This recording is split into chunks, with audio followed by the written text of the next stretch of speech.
GMC బాలయోగ్ గారు మన Telugu Desam party ద్వారా గెలిచినటువంటి వ్యక్తి.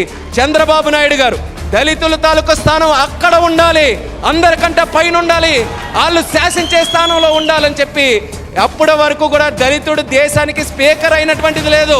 మొట్టమొదటిసారిగా ఒక ప్రాంతీయ పార్టీ నుంచి గెలిచినటువంటి ఒక వ్యక్తి దళితుడుగా ఆ రోజు కూర్చున్నారనంటే నందమూరి తారక రామారావు గారు, చంద్రబాబు నాయుడు గారు, అంబేద్కర్ గారి ఆశయాలు ఈ తెలుగుదేశం పార్టీ తాలూకా నరాల్లో ఏ రకంగా పనిచేస్తాయనేది అది ఒక ఉదాహరణ.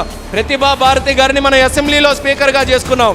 ఈ చిన్న రాష్ట్రంలో కాదు, ఉమ్మడి రాష్ట్రంలో ఆ రోజు కూడా రాజశేఖర్ రెడ్డి గారు లాంటి వ్యక్తులు ఎంతో మంది మహానుభావులు కాంగ్రెస్ పార్టీలో ఉన్నా సరే సభా హక్కుల్ని కానీ ఉల్లంఘిస్తే చెడు కూడా ఆడినటువంటి స్పీకర్ మన ప్రతిభా భారతి గారు.